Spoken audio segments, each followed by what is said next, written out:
इस वीडियो में हम बात करेंगे कि अगर कुछ रेजिस्टर्स को हम पैरेलल कॉम्बिनेशन में जोड़ देते हैं। हम इस वीडियो में आगे चर्चा करेंगे कि टेक्निकली पैरेलल कॉम्बिनेशन क्या होता है। तो अगर हम कुछ रेजिस्टर्स को पैरेलल कॉम्बिनेशन में जोड़ देते हैं तो उनका इक्विवेलेंट रेजिस्टेंस क्या होगा। जैसे कि इससे पहले हमने देखा कि इक्विवेलेंट रेजिस्टेंस उस रेजिस्टर का रेजिस्टेंस होता है जिससे अगर हम उस कॉम्बिनेशन के बदले, उन रेजिस्टर्स के कॉम्बिनेशन के बदले अगर जोड़ दें तो इफेक्ट आउटपुट वही होगा। तो चलिए शुरू करते हैं। कुछ रेजिस्टर्स हमें पैरेलल कॉम्बिनेशन में जोड़ना है। तो ये रहा पहला रेजिस्टर, इसके साथ हम कुछ और रेजिस्टर्स जोड़ेंगे। तो ये रहा दूसरा रेजिस्टर, हमें इन्हें पैरेलल कॉम्बिनेशन में जोड़ना है। तो और एक रेजिस्टर ये रहा, इसे भी हम इन रेजिस्टर्स के साथ जोड़ेंगे और हम जोड़ेंगे इन्हें पैरेलल कॉम्बिनेशन में। तो पैरेलल कॉम्बिनेशन के लिए क्या करते हैं कि दो पॉइंट कंसीडर करते हैं एक सर्किट में, ये पहला पॉइंट और ये दूसरा पॉइंट। इन दोनों पॉइंट्स को सबसे पहले एक बैटरी के साथ जोड़ दें। तो इन दोनों पॉइंट्स को हम बैटरी के साथ जोड़ रहे हैं। तो ये रहा वो बैटरी, अर्थात बैटरी का जो पोटेंशियल डिफरेंस होगा उन दोनों पॉइंट्स का पोटेंशियल डिफरेंस उतना ही होगा। तो उन दोनों पॉइंट्स को चलिए नाम दे देते हैं, पॉइंट ए और पॉइंट बी। अब इन रेजिस्टर्स को पैरेलल कॉम्बिनेशन में चूंकि हमें जोड़ना है तो हम क्या करेंगे कि हर एक रेजिस्टर को ए और बी के साथ जोड़ना है। अर्थात पहले रेजिस्टर को भी हम पॉइंट ए और पॉइंट बी के साथ जोड़ेंगे, दूसरे रेजिस्टर को भी हम पॉइंट ए और पॉइंट बी के साथ जोड़ेंगे और तीसरे रेजिस्टर को भी हम पॉइंट ए और पॉइंट बी के साथ जोड़ेंगे। तो बैटरी का अगर पोटेंशियल डिफरेंस V हुआ तो पॉइंट A और पॉइंट B के बीच भी पोटेंशियल डिफरेंस V होगा और हर एक रेजिस्टर के दोनों एंड के बीच पोटेंशियल डिफरेंस V ही होगा। तो ये जो पोटेंशियल डिफरेंस आपको दिखेगा ये पोटेंशियल डिफरेंस V का होगा और यहां भी पोटेंशियल डिफरेंस V का ही होगा और यहां भी पोटेंशियल डिफरेंस V का ही होगा। तो ऐसा क्यों होगा? क्योंकि देखिए पॉइंट ए और पॉइंट बी के बीच पोटेंशियल डिफरेंस V है। तो हम दो और पॉइंट कंसीडर करते हैं, A1 और B1। तो चूंकि पॉइंट ए और पॉइंट बी के बीच पोटेंशियल डिफरेंस V है तो पॉइंट A1 और पॉइंट B1 के बीच भी पोटेंशियल डिफरेंस V ही होगा। क्योंकि ये जो कनेक्टिंग वायर्स होते हैं, ये जो कनेक्टिंग वायर है, ये कनेक्टिंग वायर, ये कनेक्टिंग वायर, माना जाता है इनका रेजिस्टेंस 0 होता है। प्रैक्टिकली ये 0 नहीं होता है, पर रेजिस्टर्स के कंपैरिजन में ये जो रेजिस्टर है और ये जो है, इनके रेजिस्टेंसेस के कंपैरिजन में इन कनेक्टिंग वायर्स का रेजिस्टेंसेस इतने कम होते हैं कि हम मान लेते हैं कि इनका रेजिस्टेंसेस 0 है। चूंकि रेजिस्टेंस 0 है कनेक्टिंग वायर्स का तो पॉइंट ए और पॉइंट A1 के बीच कोई पोटेंशियल ड्रॉप नहीं होगा। जब रेजिस्टेंस ही नहीं है तो पोटेंशियल ड्रॉप कहां से होगा?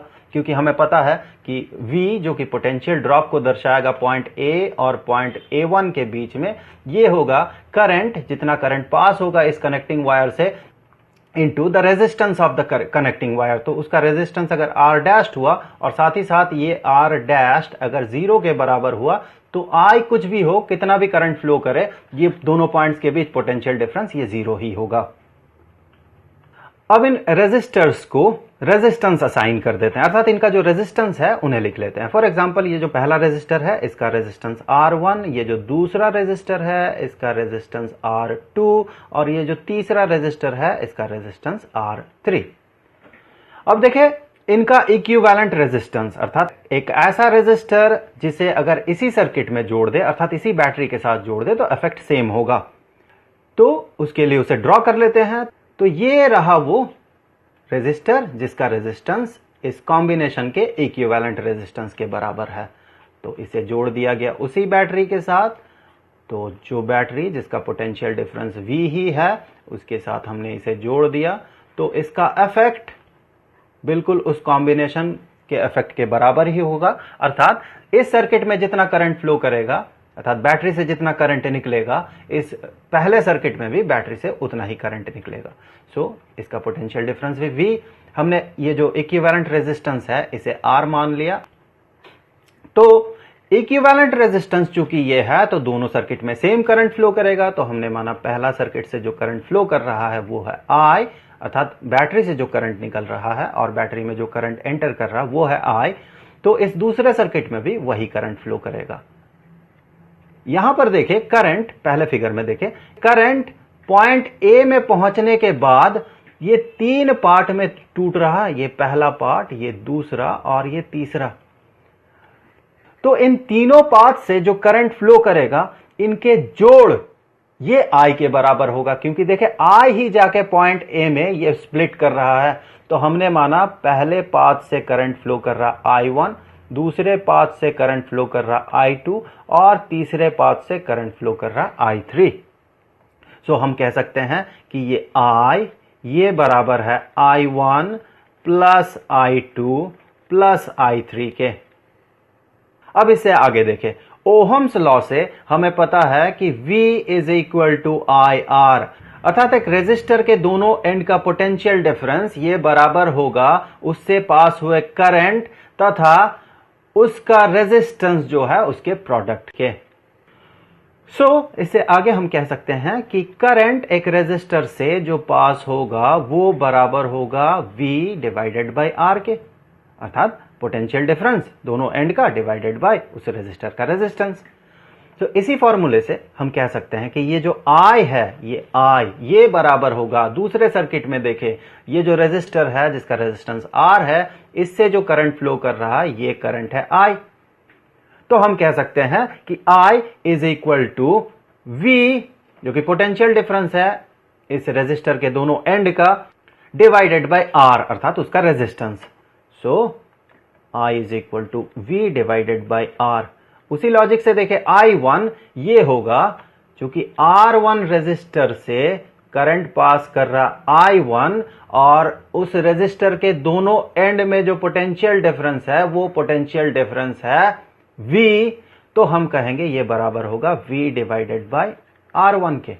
उसी तरह से I2 बराबर होगा V डिवाइडेड बाय R2 के और I3 बराबर होगा V डिवाइडेड बाय R3 के। इस इक्वेशन के राइट हैंड साइड से अगर हम V को कॉमन आउट करते हैं तो ये इक्वेशन बन जाएगा V divided by R is equal to V, जिसे हमने कॉमन आउट कर दिया, इनटू ब्रैकेट के अंदर 1 divided by R1 plus 1 divided by R2 plus 1 divided by R3। अब इक्वेशन के दोनों साइड से हम अगर V को कैंसिल करते हैं तो हम पाएंगे ये इक्वेशन बन जाएगा 1 upon R is equal to 1 over R1 plus 1 over R2 plus 1 over R3। अर्थात जब कुछ रेजिस्टर्स को पैरेलल कॉम्बिनेशन में जोड़ दिया जाता है तो उसका जो इक्विवेलेंट रेजिस्टेंस होता है उस इक्विवेलेंट रेजिस्टेंस का रेसिप्रोकल ये बराबर होता है जितने भी इंडिविजुअल रेजिस्टेंसेस है R1, R2, R3 इनके रेसिप्रोकल्स के अलजेब्रिक एडिशन के।